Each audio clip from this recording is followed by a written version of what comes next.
पृथ्वी लिंग का आध्यात्मिक कारण है स्थिरता का आधार। पृथ्वी तत्व पूरे शरीर और जीवन का आधार है। ये धैर्य, सहनशीलता और जड़ता का प्रतीक है। मूलाधार चक्र से संबंध रखता है। पृथ्वी तत्व का सीधा संबंध मूलाधार चक्र रीढ़ के निचले हिस्से से है। जब ये जागृत होता है तब साधक को जीवन में सुरक्षा और स्थिरता का अनुभव होता है। कुंडलिनी की नींव पृथ्वी तत्व की कुंडलिनी शक्ति का आसन है। जब यह शुद्ध और संतुलित होता है तभी ऊर्जा ऊपर उठ पाती है। अब सबसे पहले पृथ्वी तत्व को कैसे जगाएं? धरती से जुड़ाव।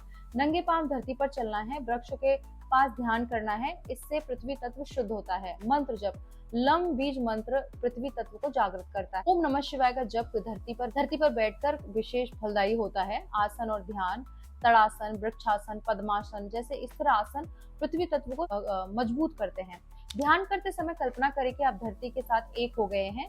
संयमित जीवन, आहार, नींद, दिनचर्या ये सब संतुलित रहने चाहिए। अधिक अस्थिरता या आलस्य दोनों पृथ्वी तत्व को असंतुलित करते हैं। मल्लिकार्जुन में पृथ्वी लिंग का महत्व यहाँ का पृथ्वी लिंग साधक को यह सिखाता है कि ऊर्जा यात्रा की शुरुआत स्थिरता से होती है। जैसे भवन की नींव मजबूत होनी चाहिए, वैसे ही साधक की आध्यात्मिक यात्रा की नींव पृथ्वी तत्व है। यह लिंग साधक को धैर्य और गहरी जड़ों की ओर ले जाता है। तो इसका आध्यात्मिक सार है कि पृथ्वी आधार, पृथ्वी लिंग का ध्यान साधक को सिखाता है कि यदि आत्मा को शिव तक पहुंचाना है तो पहले धरती पर अपने जीवन को स्थिर बनाओ। अब बात करते हैं जल लिंग का आध्यात्मिक कारण। जीवन का आधार है। पृथ्वी के बाद जल ही जीवन ही सबसे बड़ी शक्ति है। शरीर का अधिकांश भाग जल से बना है। जल लचीलापन, शीतलता और प्रवाह का प्रतीक है। स्वादिष्ठान चक्र से संबंध है। जल तत्व का संबंध स्वादिष्ठान चक्र नाभि के नीचे से है। यह चक्र भावनाओं, आनंद और रचनात्मक का केंद्र है। शुद्धि और शांति कैसे होती है? जल तत्व मन और आत्मा की शुद्धि करता है। जैसे जल सारी गंदगी को धो देता है, वैसे ही जल लिंग साधना साधक की वासनाओं, विकारों को शुद्ध करती है। जल तत्व को कैसे जगाएं? साधक प्रतिदिन जल से स्नान करे और शिवलिंग पर जल चढ़ाए। ये शरीर और आत्मा दोनों को शुद्ध करता है। ध्यान प्रवाह की कल्पना। ध्यान करते समय कल्पना करें कि शरीर के भीतर शुद्ध जल बह रहा है और सब विकार धो रहा है। हृदय में गंगा जैसी धारा प्रवाहित हो रही है। अब इसके लिए मंत्र जप कर सकते हैं। बम बीज मंत्र है। बम जल तत्व को सक्रिय करता है। इसके उच्चारण से भावनाओं में शांति आती है। जीवन में प्रवाह और दया जल की तरह लचीला, सहज, करुणामय होना ही जल तत्व की साधना है। जहाँ जल तत्व संतुलित होता है वहाँ प्रेम, करुणा, संतोष जागता है। मल्लिकार्जुन में जल लिंग का महत्व। यहाँ जल लिंग ये सिखाता है कि जीवन में शुद्धता और प्रभाव बने रहें, तभी आत्मा ऊपर की यात्रा कर सकती है। साधक जब पंच तत्व लिंग पृथ्वी, जल, अग्नि, वायु, आकाश की साधना पूरी करता है तो वह कुंडलिनी जागरण से आत्मा की मुक्ति की ओर ले जाता है। पंच तत्व साधना का सार। पृथ्वी लिंग स्थिरता और आधार है। जल लिंग शुद्धि और प्रवाह है। अग्नि लिंग ऊर्जा और जागरण है। वायु लिंग गति और संतुलन, और आकाश अनंत और मोक्ष। जब साधक इन पांचों तत्वों को संतुलित कर लेता है तब वह आत्मा और परमात्मा के मिलन को अनुभव करता है। आत्मा लिंग जो छठा तत्व है। पांच तत्वों से परे पृथ्वी, जल, अग्नि, वायु और आकाश, ये पांच तत्व भौतिक जगत और शरीर के हैं, लेकिन छठा तत्व आत्मा जो शाश्वत, अजर, अमर और परमात्मा का अंश है। आत्मलिंग स्व का शिव में मिलन। अक्का महादेवी और कई संतों ने कहा है कि असली शिवलिंग बाहर नहीं भीतर। आत्मलिंग वह स्थित है जहां साधक में शरीर नहीं, मैं आत्मा हूँ का अनुभव करता है। परम साधना का लक्ष्य क्या है? पांच तत्वों का शुद्धिकरण केवल साधन है। असली साध्य है आत्मलिंग की जागृति, जिससे जीवन आत्मा और परमात्मा में कोई भेद नहीं रह जाता। आत्मलिंग को कैसे जागृत करें? ध्यान। मैं आत्मा हूँ भाव प्रतिदिन ध्यान में बैठकर ये अनुभव करें कि मैं शरीर नहीं, मैं आत्मा हूँ। ये भाव धीरे धीरे अहंकार और माया को मिटाता है। मंत्र साधना करें। ओम नमः शिवाय जप का आत्मा को शुद्ध करता है। सो हम मंत्र श्वास के साथ श्वास अंदर ले, सो श्वास बाहर छोड़े हम, ये आत्मा को परमात्मा से जोड़ता है। आत्मलिंग तभी प्रकट होता है जब साधक अपना सब कुछ ईश्वर को समर्पित कर देता है। मैं की जगह केवल तुम, शिव शक्ति रह जाता है। शिव शक्ति स्वरूप आत्मा, जिसको मैं बार बार बोलती हूँ। आत्मलिंग की जागृति अकेले कठिन है। गुरु के मार्गदर्शन और शिव के अनुग्रह से ही आत्मा का आवरण हटता है, क्योंकि और यदि आपके गुरु शिव शक्ति साक्षात स्वयं हो तो वो बहुत जल्दी वो आवरण हट जाता है। आत्मलिंग से आध्यात्मिक सीख कैसे होती है? पंच तत्व से ऊपर उठो। जब तक मन केवल भौतिक तत्वों में उलझा है तब तक आत्मा छिपी रहेगी। आत्मा ही परमात्मा का दर्पण है। आत्मलिंग के दर्शन का अर्थ ही हम वही जो शिव हैं। मुक्ति द्वार। आत्मलिंग का अनुभव ही मोक्ष, आनंद और परम शांति। पंच तत्व लिंग शरीर और प्रकृति की साधना कराते हैं। आत्मलिंग छठा तत्व है जो हमें ये सिखाता है कि तुम तत्व नहीं, तुम चेतना हो, तुम आत्मा हो और आत्मा ही शिव है। उसके बाद मोक्ष लिंग को कैसे पाएं आत्मलिंग से। मोक्ष लिंग का अर्थ है अंतिम अवस्था। जब साधक पंच तत्व को शुद्ध कर लेता है और आत्मलिंग का अनुभव कर लेता है, तब आगे का कदम है आत्मा का पूर्ण रूप से परमात्मा में विलय। यही है मोक्ष लिंग, बंधन मुक्ति। मोक्ष का अर्थ है जन्म मरण के चक्र से मुक्ति, अहंकार और माया से पूरी तरह आजादी। आत्मा अब स्वतंत्र होकर परम चेतना शिव में लीन हो जाती है। आत्मलिंग में अभी भी मैं आत्मा हूँ का भाव बचा रहता है। मोक्ष लिंग में ये मैं भी समाप्त हो जाता है और केवल शिव ही शेष रहते हैं। आत्मलिंग से मोक्ष लिंग की यात्रा, आत्मा बोध को स्थिर करना। आत्मलिंग का अनुभव केवल क्षणिक न हो बल्कि स्थायी दृष्टि बन जाए, इसके लिए निरंतर ध्यान और जागरूकता आवश्यक। पूर्ण समर्पण, आत्मा को मोक्ष लिंग तक पहुंचाने के लिए साधक को अपना सब कुछ ईश्वर को अर्पित करना पड़ता है।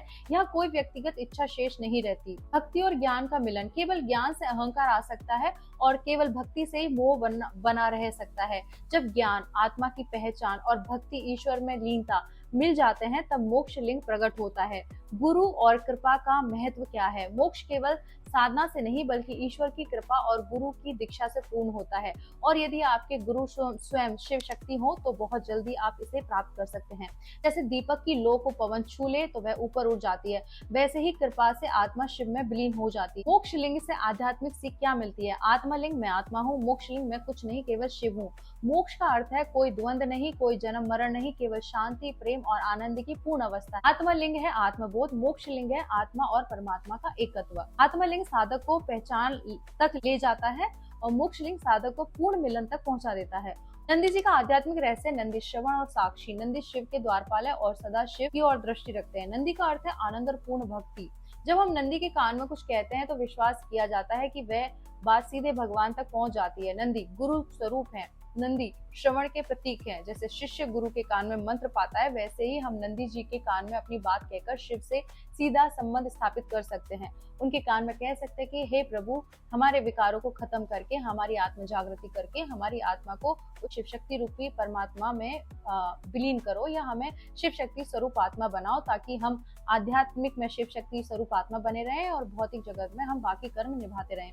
विकारों की मुक्ति नंदी के कान में कहना। जब आप नंदी जी के कान में अपनी प्रार्थना रखते हैं तो हे नंदी, मेरे सारे विकार, काम, क्रोध, लोभ, अहंकार को शिव तक पहुंचा दो, उनसे इन्हें नष्ट करने की प्रार्थना करो, तो ये केवल शब्द नहीं बल्कि भीतर की आत्मा की पुकार होती। इससे साधक को ये भाव आता है कि मेरी आत्मा पंच तत्व लिंग और आत्मलिंग में विलीन होकर अंत में मोक्ष लिंग में स्थिर हो जाए। इसका आध्यात्मिक फल क्या मिलेगा? विकारों का शुद्धिकरण, मनोविकार धीरे धीरे पिघलने लगते हैं। आत्मा का आरोहण, आत्मा पंच तत्व, आत्मलिंग, मोक्ष लिंग की यात्रा करती है। शिव में विलय, साधक को यह अनुभव होता है कि अब मैं नहीं केवल शिव ही हूँ। नंदी जी के कान में कहना अपनी आत्मा की गहराई से निकली पुकार को सीधे शिव तक पहुंचाना है। यह साधना हमारे विकारों को जला देती है और आत्मा को परमात्मा से मिलाकर मोक्ष में स्थिर कर देती है। नंदी जी केवल शिव के वाहन या द्वारपाल नहीं बल्कि एक गहन आध्यात्मिक रहस्य और गुरु तत्व के प्रतीक। नंदी जी क्या सिखाते हैं? पूर्ण ध्यान और भक्ति। नंदी जी सदा शिवलिंग की ओर स्थिर दृष्टि लगाए रहते हैं।